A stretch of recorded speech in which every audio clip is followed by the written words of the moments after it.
السلام عليكم. طالع النهارده معاكم عشان اسال سؤال، والله سؤال بفكر فيه بقالي فتره ومحيرني جدا، يمكن الاقي حد يجاوب عليه من حضراتكم. هو احنا كمصريين هنفرح امتى؟ امتى هنشعر بالسعاده؟ امتى هنشعر بالاكتفاء؟ امتى هنشعر ان احنا بنقدر نكفي بيوتنا؟ امتى هنشعر ان احنا بنفرح عيالنا؟ امتى؟ احنا من 2011 واحنا في بؤس شديد، اسعار عماله تطلع تطلع تطلع تطلع تطلع وملهاش حل. حكومه فاشله فاشله فاشله، مش قادره تعمل اي حاجه، فتيجي على المواطن، تيجي عليا انا، كانها عارفه وعندها تاكيدات ان احنا معانا فلوس مدكنينها، مثلا شايلينها تحت البلاطه، فانتوا يضيق عليك عشان تطلع فلوسك، وربنا ما معانا يا باشا، والله ما معانا، والله ما معانا فلوس. طب نجيب منين؟ عمال تغلي بنزين وتغلي في الغاز وتغلي في الجاز والنور بيقطع والعيش النهارده بيغلى. هو في ايه؟ في ايه؟ يعني انت الدنيا كلها ضاقت بيك، ما لقيتش غير رغيف العيش بتاع الغلبان وتغليه؟ يعني انت غليته من 5 قروش خليته ب 20 قرش. ممكن تقول لي ال 15 قرش دول عملوا معاك ايه؟ يا دولة يا دولة يا دولة، ال 15 قرش دول عملوا معاكوا ايه؟ ممكن افهم؟ بجد انا مش عارف. طبعا هتطلع تقول لي ايه؟ اصل ال 15 قرش دول وفروا 200 مليون دولار. محدش بيعد وراكم، قول اللي انت عايزه، اطلع اضرب في ارقام، دب دب دب دب دب، ولا حد بيسمع ولا حد بيعد ولا حد بيحسب وراكم، عادي. هتطلع تدب لي رقم دلوقتي، اصل ال 15 قرش دول ما تعرفش بيوفروا قد ايه. الاعلام بتاعكم، الاعلام بتاع الحكومه، الاعلام المسيس مش عارف يطلع يقول ايه. والله متابعهم كلهم، متابعهم كلهم، محدش عارف يدافع. فيقولوا ايه؟ اصل انتوا مش عارفين فرق العيش ده بيكلف الدوله قد ايه. قد ايه؟ قد ايه؟ ال 15 قرش في الرغيف عملوا معاك ايه؟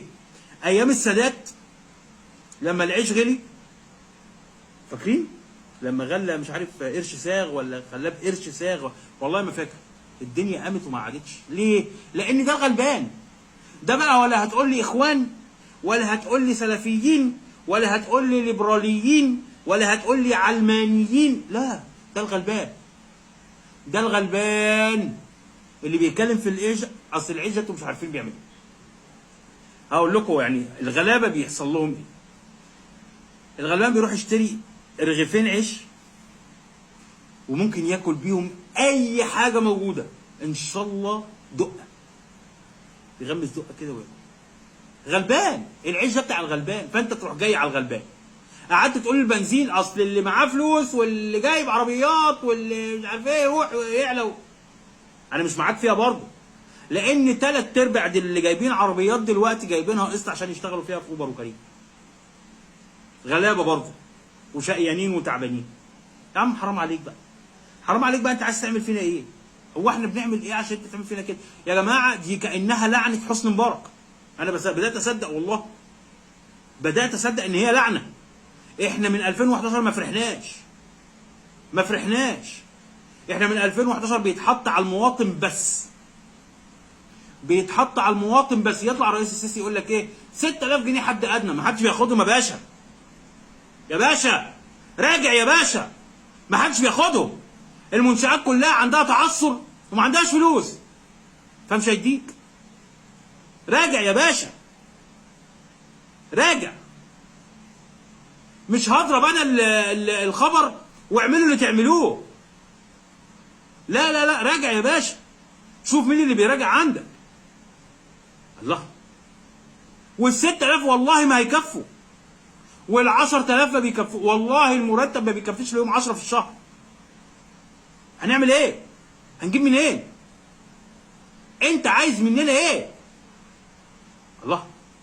يا عم احنا اعدائك؟ ده احنا ولاد بلد زي بعض. مش احنا ولاد بلد برضه يا باشا؟ مش احنا ولاد بلد زي بعض؟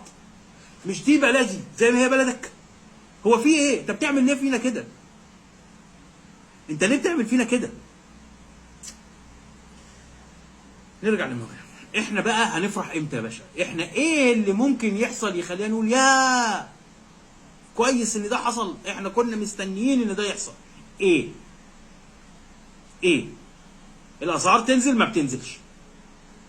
الاسعار بتعلى بس، وختمت برغيف العيش.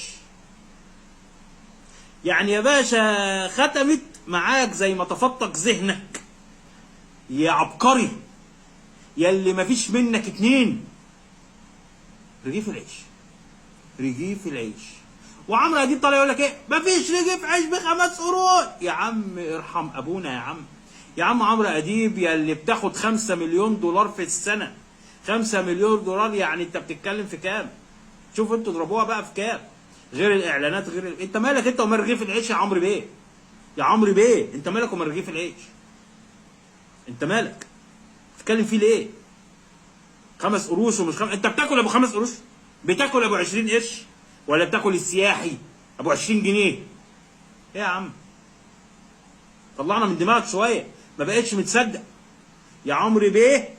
يا عمرو بيه يا اديب ما بقتش متصدق. اهدى بقى علينا شويه عشان احنا مش مستحملين خلاص. احنا جبنا اخرنا وختمت برغيف العيش.